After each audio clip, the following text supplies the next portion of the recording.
Hello friends, welcome to Soma kitchen. আজকে আমার নতুন রেসিপি খেজুরি গুড়ের পায়েস।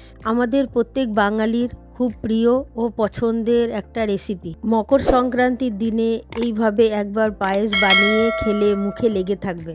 আমি 1 লিটার দুধের পায়েস তৈরি করব, তাই 150 গ্রাম চাল নিয়েছি। সবার প্রথমে কি লাগছে দেখে নিন। গোবিন্দভোগ চাল, খেজুরের গুড়, ঘি, কাজু ও কিশমিশ।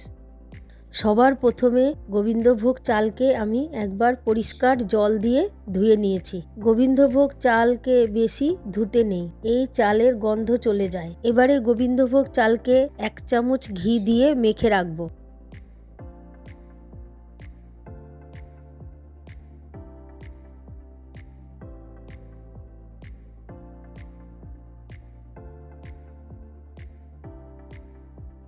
তারপর একটা কড়াই বসিয়ে পরিমাণ মতো ঘি দিয়ে দেব।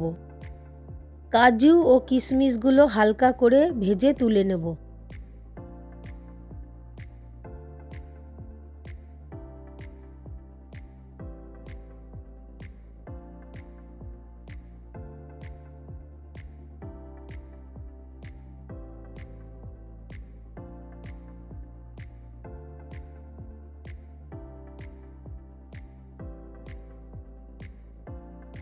তারপর ওই কড়াইতেই 1 লিটার দুধ ঢেলে দেব।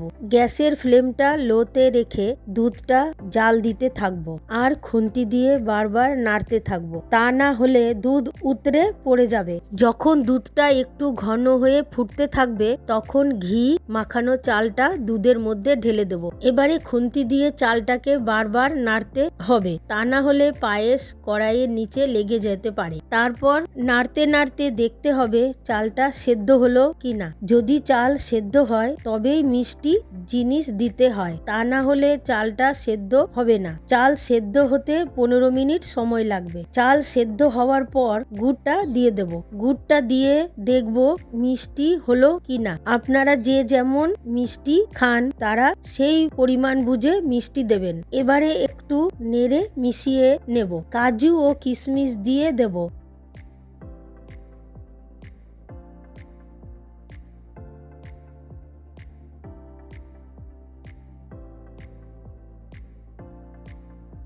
এবারে তৈরি হয়ে গেল খুব টেস্টি আমার খেজুরের গুড়ের পায়েস। এবারে আমি পরিবেশন করব। ধন্যবাদ। রেসিপিটা ভালো লাগলে লাইক, শেয়ার, সাবস্ক্রাইব করবেন।